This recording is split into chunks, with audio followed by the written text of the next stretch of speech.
Welcome to Mysteries to Die For and this toe tag. I am TG Wolff and I'm here with Jack, my piano player and producer. This is normally a podcast where we combine storytelling with original music to put you at the heart of a mystery. Today is a bonus episode that we call a toe tag. It's the first chapter from a fresh release in the mystery, crime, and thriller genre. Today's featured release is The Big Lie by Gabriel Valjan. Did you guys notice I left it in that says it's the first chapter? Because we are doing the first chapter. Chapter 1, Brother Rat. A dog? You want me to find a dog? That's right. The head lifted, and the eyes the color of Windex evaluated me. The slice of light from the street lamp through the curtains behind him revealed a revolver on the armrest and a pair of pliers in one hand, which he squeezed to strengthen his grip. He used them to extract teeth from his victims. Whether he did it when they were alive or dead added to the legend and the menace of Southie's most famous son. Another man stood near him. I'm told life serves you the same lesson over and over until you learn what you need to learn before the next thing comes along. I've also been told that karma never forgets an address. Jimmy was proof of both. He almost killed me, but didn't. I should have killed him, but I couldn't because he was protected, and not by the mob. A stained badge shielded the man sitting in my chair, in my apartment in Union Park. My landlady had called me at Bonnie's place. She told me I had visitors, and they wanted a word with me. She said Jimmy made a point of petting her two corgis and offered her some advice. The thug recommended a brand of dog food, so her dogs wouldn't gain more weight. He emphasized canine physical fitness, which was pure Jimmy, since he was a fitness nut. Jimmy had muscles because, like most of the young lions in Southie, he lifted weights. He sported a vein-necked, muscular arms and a thick chest tapped inside a tight polo shirt. I knew if I couldn't take him, I was confident he'd field me for days. We both weighed about 165 pounds, but I had a smidge more height than his 5'8". I had one more advantage over Jimmy. I could stand my ground and take a hit. Jimmy, like most jockeys of the weight room, walked around with toothpicks for legs because he neglected to train them. His pant leg rode up high enough for me to eyeball skinny, pasty shins, black socks, and sneakers. No ankle piece there. I read the room as I came in. The situation would play out in one of two ways. One is someone pulled a trigger, and my last thought was either part of the hardwood floor or my brains were spaghetti against the wall and ceiling. The second option was I lived, forced to listen and learn how to avoid the same situation again. Like I said, a lesson in life and karma. Jimmy murmured something to his bodyguard. It was low and slow, the kind of soft and secretive Irish whisper you'd expect in a bar's last hour. I assume he told his man to wait outside because the guy moved past me. The door to my apartment opened and closed. I didn't see his face, but caught a glimpse of the feet, construction boots. The pair of pliers indicated the chair near me. Sit. I prefer to stand, I said. Suit yourself. I peeled off my jacket so he'd know I was armed. His eyes admired the holster. I knew what he was going to say, so I said it before he did. Same rig as Steve McQueen in Bullet. Cross draws doesn't seem bright or effective, he said. Want to test me? His right hand pulsed with the pliers. The blued steel 357 slept on the left armrest, my favorite chair. His choice of firearm was an older model, not the kind Dirty Harry would carry, but it got the job done. Jimmy was right-handed, but that wasn't the point. His eyes flashed as a way to taunt me, and then focused. Nah, I don't feel lucky today, and all I want is for you to find my dog. On second thought, I said, I think I'll take the seat. Excellent, he said. We can have a civilized conversation then. I get all kinds of crazy for clients because my retainer and daily rates are reasonable. Paranoid businessmen hire me because they suspect a partner or favorite employee is a thief.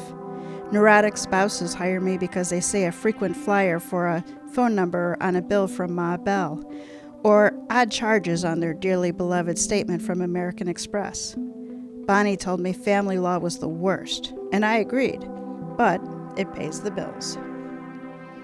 I listened to more sob stories and provided more free advice than Ann Landers.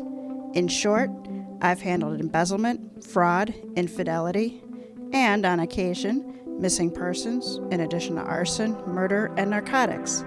But this pitch to find a canine, a variation on a missing person or property, well, that was new. Jimmy, who didn't like to be called Jimmy, was an extortionist, a murderer, and South Boston's premier gangster. So it was hard for me to picture him heartsick over the absence of man's best friend. He said, "Don't you have a cat?" "Delilah," I told him. "Delilah, that's right. Would you be upset if she went missing, wouldn't you?" He waved his hand, pliers and all. "There's a name, Delilah, as in Samson and Delilah. A female dog is called a bitch, but I never did learn what they call a female cat." "A Molly," I told him. "You know, I never cared for cats. Loyalty issues, moody and temperamental." "It's rather ironic coming from you," I said. "Cats are excellent judges of character." "And what do you think your Delilah would say about me, if she could talk?" "You wouldn't want to know," I said. "Can we wrap this up?" Delilah, he didn't know, could talk. Sort of. She blinked once for yes, twice for no, and meows for extra emphasis. If she'd seen Jimmy now, she'd turn banshee and caterwaul profanities. "You want me to find a dog." "A dog," he said. "Your dog." "My dog," he said. Jimmy had never been talky or loud, but he commanded every room he was in with an unnerving silence. He neither drank nor smoked or used drugs. His mother was alive, and he looked after her like a doting son. His brother was successful on the other side of the tracks, in politics, and Jimmy went out of his way not to cast a shadow. I'm aware that Shane Cleary doesn't need my money. I know he does all right as a landlord for his Greek friend, with steady income from tenants, and this PI thing is something he does for kicks to try to make life interesting. Those blue eyes sparkled in the truant light when he talked about me. "Are you suggesting all could vanish if I don't take the case?" "Not at all," he said. "All I'm saying is I know things about you. Things you might not know about yourself. Things like personal history. And I don't mean you're falling out with the Boston Police Department." "Good to know," I said, "but I'm waiting for the other shoe to drop." "You were too good for them. Like you're too good for that dago in the North End." "There it is. I earned my money, and you know it, Jimmy." "Yeah, you do. But I had to say it before you tell me my money is no good." "Money makes the world go around," I added. "That's right," he said. "Money does, and it's all American as apple pie." "I know your story," I said, "and you say you know mine. What if I don't care what you know?" "I do, and you will care about what I know." "Speaking of I do, how come you haven't asked that lawyer broad you've been seeing to marry you?" "She doesn't believe in marriage," I said, "and none of your business." Jimmy was a career criminal and not someone I would associate with domesticity. Women close to him have disappeared, and yet there was little to nothing in his jacket for other misdeeds, thanks to his agent friend.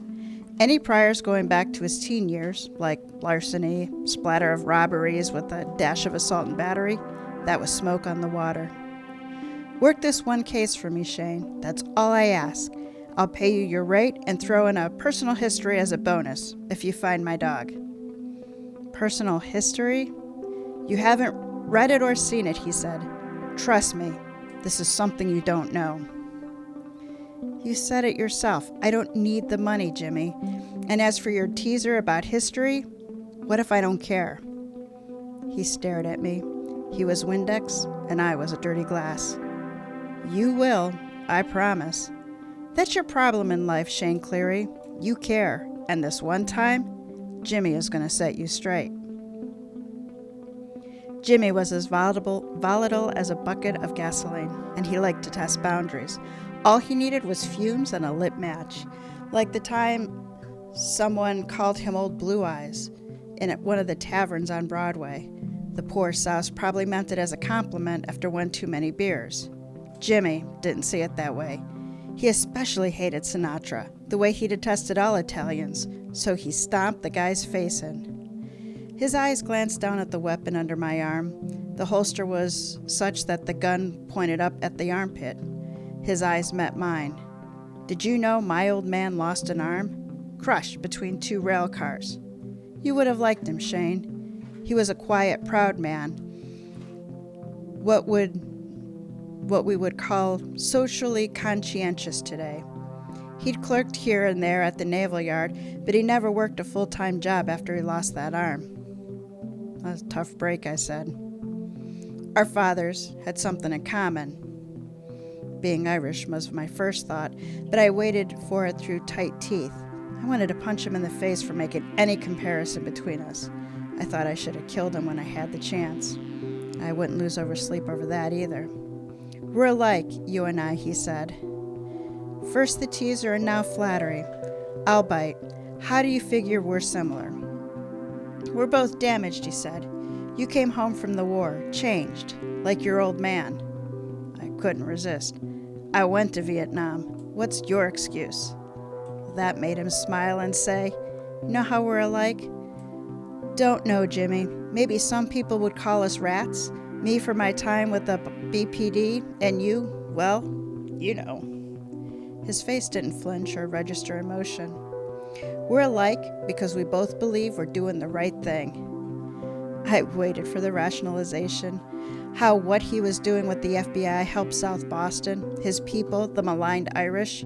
Jimmy was a psychopath, and his line of thinking was a special aisle at Toys R Us. I'm doing my part to clear this town of those wop bastards. No different from you cleaning the stables at the station house, like when you testified against that crooked cop. People within the department were crooked, Jimmy. They killed the black kid and staged the scene. There's a difference. Potato, potato, tomato, tomato. Say what you will. Call me an informant, a snitch. Call me a rodent with whiskers and sharp teeth. But go look in the mirror and tell me what you see, brother rat. Tell me how we're not alike. Well, for starters, I was an only child, I said. You weren't. You're right. My brother, the smart one, helped me the best he could. Like that teacher, that professor helped you. He snapped his fingers. What was his name? Lindsay, I said. Delano Lindsay. Did you know I self-taught myself the classics, he asked. I did it with the library card. See? We're both strong on initiative and self-education. You look to me like you're a man hot for Shakespeare. I bet you can quote something from the Bard. How about it?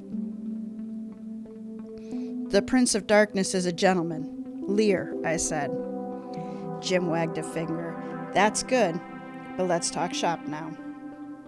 Talk about your dog? No, he said. Personal history.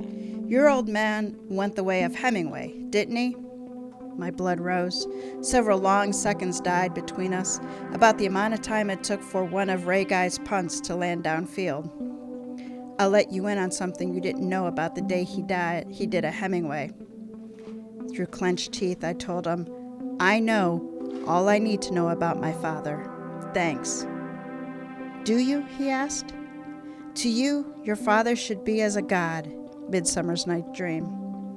Jimmy rose and took his jacket. He dropped the pliers into the pocket and hung the jacket over his left arm. He inserted the gun into his waistband behind him. I sat there, numb, confused, and intrigued. He said his man was outside, waiting in his car. Jimmy drove a black Mercury Grand Marquis. When he reached the door, against my better judgment, I asked the question that betrayed my interest in the bait, his lure about personal history. Where was the last place you saw the dog? Roxbury, he said. Dog groomer. Jim rattled off the address, while my mind tried to picture him dropping off his pet in the black section of town. I had to ask him, "Does dog have a name?" "Boo," he said. "As in, To Kill a Mockingbird." "Righto," he said. "One last thing," I asked. "The breed?" "Poodle," he said. "Standard, black, studded collar, no tags." All right, that was the first chapter of The Big Lie by Gabriel Valjan. So here is my review. The Big Lie is a PI mystery. PI Shane Cleary is a popular guy. Everyone wants a favor from him. An MIA standard poodle, Latin tutoring for a mafioso's niece, pro bono work for a grand larceny defense, and a background check as SOP for getting serious. It's going to take the help of friends and enemies alike to keep all these balls in the air. Bottom line, The Big Lie is for you if you like stories where the pacing keeps up with the PI's fast-talking mouth. All right, let's talk about the strengths of the story. So Shane is juggling 4 jobs, plus trying to keep off his girlfriend's shit list. It's a lot for anyone. One of the strengths of The Big Lie is the skill with which author Gabriel Valjan lets us know exactly where we were at all times. He distinctly draws the characters, making it easy for readers to differentiate between the cases. Shane as a character is well developed, both with a full back history in Vietnam and with the Boston PD, and a more recent history such as with his girlfriend, friends, cat, and answering service. He is a character readers can get behind, working from the high moral ground that lets him make hard decisions, even when they could be personally painful. The story is set in a colorful Boston. It's not set in modern time, but I couldn't find a reference to a year, based on Shane having and hating a beeper, his having been in Vietnam and then working for the Boston PD for several years, and a reference to punter Ray Guy. It seems to be set in the late 70s to early 80s. Shane navigating Boston's segregated Irish, Italian, Black, and Jewish communities adds a layer of complexity to his tasks that ups the stakes and heightens the entertainment. You can add the Boston PD hating Shane to the complications. This is the 5th book in the Shane Cleary mystery series. I have not read the previous 4. This can be read as a standalone, as the mysteries Shane signs up for do not seem to be carried over from the previous books. Character carryover is managed well with backstory snippets that get us what we need to know without dragging down in synopsis. I think you got a taste of that here in the first chapter with Jimmy. When we're looking at the logic of the storylines and the role Shane has in resolving them, we have to look at each of the lines individually. Shane more or less outsources the Latin tutoring to his girlfriend and the simple background check to a buddy, making his role in those storylines a little bit more of the setup man and facilitator. The missing dog story is one of the stronger storylines, and the logic there is simple and strong. Shane uses his talents with the missing dog case to get people's beyond their fear of the dog's owner, that would be Jimmy, so that they can be helpful. There was one spot that had me raising an eyebrow, but the resolution is good without being predictable. The grand larceny case showed excellent detective skills and definitely would have died without Shane pushing at apparent dead ends. The logic of the criminal action is more complicated here. I ended up with few questions about the setup, which happened before Shane was involved. The logic of Shane's actions is strong. He does his job, providing the defense with what it needs to combat a lazy, if not corrupt, PD, then wipes his hands, leaving it to the lawyers to pick up the work of charging the guilty party. I don't consider that a spoiler, because anytime you have a storyline that says pro bono case to try to see if the defendant is guilty, it never is, unless maybe you're reading a Frank Zafiro story. Overall, The Big Lie, the 5th in the Shane Cleary series, was highly enjoyable, entertaining read. Readers who prefer fast pacing that comes with getting 4 stories in one book will keep the pages turning on this one. The Big Lie was released from Level Best Books Historia and is promoted by Partners in Crime Tours. It's available on Amazon, the link's in the show notes, and other book retailers. A little about Gabriel. He is an Agatha, Anthony, Derringer, Silver Falchion, and Seamus-nominated author of the Shane Cleary series with Level Best Books. He received the 2021 McCavity Award for Best Short Story. Gabriel is a member of ITW, MWA, and Sisters in Crime. He is a regular contributor to the Criminal Minds blog. He lives in Boston's South End and answers to a tuxedo cat named Munchkin. I have some links in the show notes to his website as well as his social, so reach out, check out Gabriel's work. Partners in Crime Tours represent a network of 300 plus bloggers offering tailor-made virtual book tours and marketing options for crime, mystery, and thriller writers from around the world. Founded in 2011, PICT offers services for well-established and best-selling authors as well as those just starting out their careers. PICT prides itself on tailored packages with a personal touch from our tour coordinators. For more information, check out their website, partnersincrimetours.com. And join us next week as Season 7 Games People Play continues. Next up to bat is Frank Zafiro with Dare or Truth, where that classic parlor game, Truth or Dare, is our featured game. All right, Jack, take us out.